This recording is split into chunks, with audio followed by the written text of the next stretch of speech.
Hello there, I hope you're enjoying your craft packs, and today I'm going to show you how to make your no-sew cushions. For this I have used an old piece of scrap material. As you can see, it's all frayed and it's quite thin and stuff at the thing do, but what the lucky thing is that I'm going to turn this into a small square cushion. So you need two pieces of material, whether you have two different pieces of material or whether you have just one sitting on top of the other or not, or like me, you're able to fold it over, and then that means that you only have to do 3 parts of it to tie 3 parts of it. It's entirely up to yourself. It depends on what size of fabric you've got, or what sort of shape that you're going to do. Because this is just quite a thin piece of material and it's a big rectangular piece, I'm going to turn it into a smaller square cushion, so I'm just going to fold it over for this video, okay? And what I'm going to do is, so pretend that's 2 pieces of material, okay? And what I'm going to show you is, I'm going to show you how to do your no-sew cushion starting. So you have your material sitting on top of each other, try and keep them as straight as you possibly can, okay? And what you're going to want to do, even if you want to take a pen or a pencil and mark at least 5 centimeters all the way in, so that you have a smaller square inside, about 5 centimeters. And I don't think I've got a pen to show you what I'm meaning. Yes, I do. Here we go. I've got a red Sharpie. Okay, so you're going to want to mark it in about 5 centimeters, so about there. And you're going to want to measure as well 5 centimeters from the edge. So let's just do it like this. I'll just pretend that it's a ruler, and I'm going to do this here, and 5 centimeters all the way in, and then again 5 centimeters from the edge. And if you've got material that's just 2 pieces sitting on top of each other, you would do the same, 5 centimeters from there and mark it from there to there. But because I've got this, I don't need to do the fourth side of it. So I'm going to show you on the video. Can you see that I've just marked it, and it's just like 5 centimeters from this edge, and it's 5 centimeters from the top to there as well, all the way around. So that's what size the cushion's going to be, is what's inside that. Now from here, I want you to cut from the edge of the material to your line, so you're 5 centimeters in, and just cut as if you're making tassels. Both pieces of the material exactly the same, just keep cutting. You can do them a wee bit thicker if you want, or you can do them thinner. It's entirely up to you. I'd suggest about 2 centimeters so that it makes it easier for tying.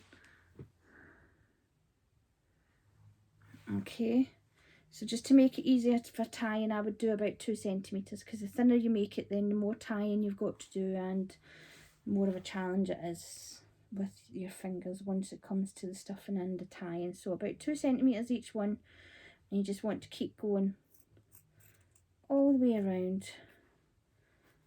Okay, just from the edge to your red line, and you just keep going, making sure that you have both the top part and the bottom part, so that you can cut them both at exactly the same piece. Okay, and you want to cut them at both exactly the same, the 5 centimeters along, are roughly about 2 centimeters wide each section. Just be careful that you don't cut your fingers.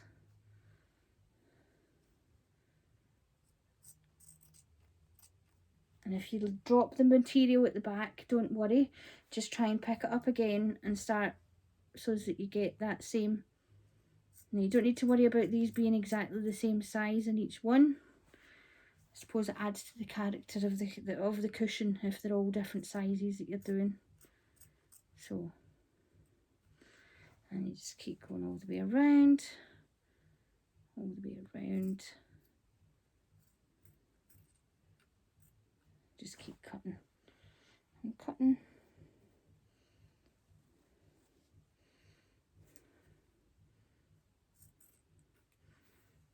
Okay, and same. So you're just doing that all the way around. Now the tricky part, when you come to the corner, if you want, you can leave the corner until you're actually in it, but I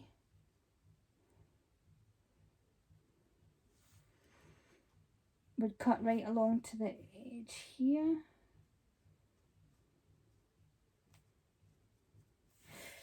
Right, and we'll start from here. My scissors are not very good, so I need them sharpened. Okay, so you're just doing the same thing.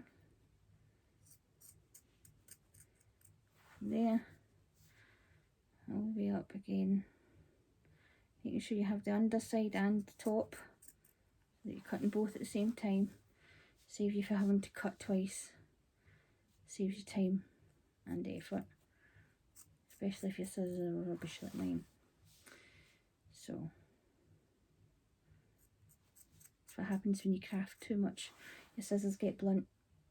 Okay, you can see I'm doing slightly bigger ones at this side because I'm doing it just for the purpose of the video, but the best idea is to try and keep them as even as possible. So if you've started with doing them at 2 centimetres wide, keep them at 2 centimetres wide. If you want them 3 or 4 centimetres wide, then that's what you keep them at, but try to be as consistent as you can. Now this is where we are here, we're at this tricky corner, so I want you to take from the corner and just right at the corner, go from the corner to the corner. So that those ones look a wee bit oddly shaped. You can see that they're kind of oddly shaped at the end there. Okay, I'm not going to cut the other part over because these scissors are rubbish. So what I'm going to do is I'm going to just show you from here the next stage. Okay, so because of the fact that I've got this section here folded over, this causes a wee bit of an issue at this side. So what you want to do is just to the line, you want to split that so that it does the same thing, so that it's like 2 separate parts. Okay, and what you want to do is your top part and your bottom part, I want you to tie them in a knot. So you just pull them together and tie them in a double knot. Okay, so there's one. Double knotting is better because then it creates more security and it doesn't unravel. Because obviously if you're going to have it on your bed, or it's going to get thrown around, or you're going to lie on it or whatever, you don't want it to unravel and then you're relying on some cotton wool. So if you double knot it, that obviously makes it more secure. So you can see that there, double knot, and it's just like that. Can you see it? So, and then what you want to do is you want to do exactly the same thing. Knot the top piece of material to the bottom piece of material in a double knot, and you do that all the way around until you're finished, until you've got about 3 or 4 left. And once you're at the end of where you've got 3 or 4 pieces left to tie, that's when you would stuff your cushion. Okay, you can see, and you just keep going all the way around, and you'll see it starting to take shape. Now it'll scrunch together, the actual cushion, so your cushion will be much smaller than the piece of material that you have, because of the fact that you're tightening them together as much. The trick is not to get all fingers and thumbs like I am right now, where you get confused about what piece you're tying to the other piece. So you're always just making sure that you tie the top piece of material to the bottom piece of the material, and you just keep going all the way around until you come to the end. And then when you've got about 4, depending on the size of your hands, how much space you want, you want to keep some at the end not tied, and you want to stuff it first and then finish it off by tying in a double knot, just like so. 1, 2, and then pulling again, 1, 2. Now you can see, just like that, it shows you the cushion all the way along.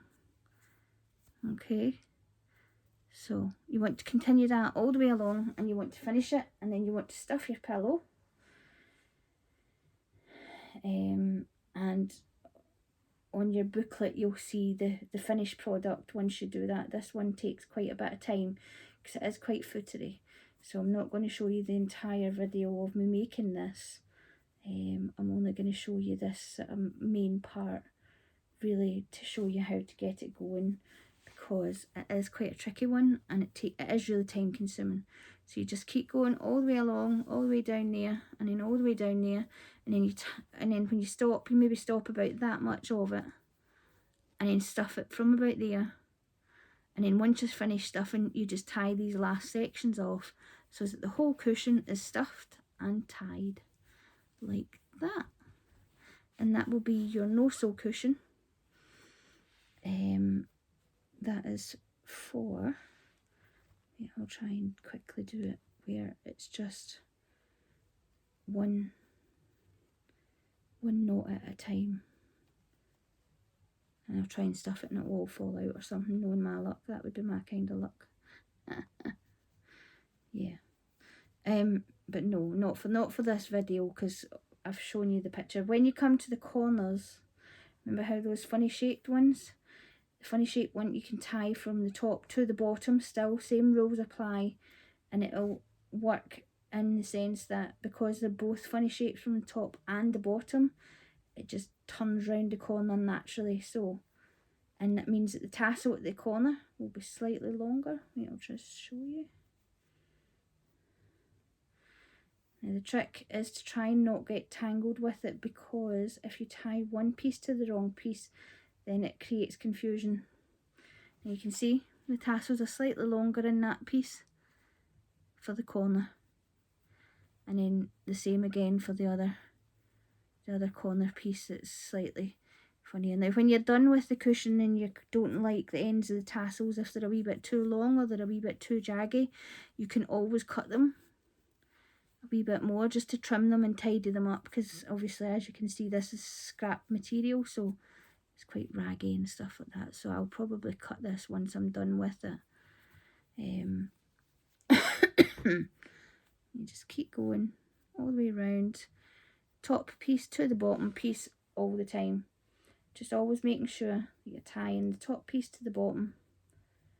And if you miss any, you'll see it, because when you stuff it, it will show up. So when you start to stuff your cushion from this side, for instance, if you've missed any, you'll see the gaps in the tie. So it will actually show you the gaps. So then you'll be able to see it to rectify it really easily. And when you're in the swing of, tying it on top to the bottom, it actually becomes much easier. Okay, so I hope you enjoy that. Enjoy making the cushions. I can't wait to see your creations. And thank you very much for joining me. See what I mean? This is all fingers and thumbs, so this is why it's not a full video of me making this one. Obviously, you see the finished product on your packs, on your information booklet. And it is fun to make, but it is really footery, so it's one that you have to take your time with. That's for sure. But you can use any material you want, any scrap material that you have, any old clothes that you have that no longer fit, like your favourite jammies or your favourite friend's top, or any of these kinds of things that you're just not willing to part with. Turn it into a wee cushion for your bed. Always a way to upcycle and keep using things that you've got at home. And it's nice and easy because there's no sewing. So I hope you enjoy making it, and you end up with lots of cushions now. So enjoy your time, and thank you very much for joining me again. Goodbye.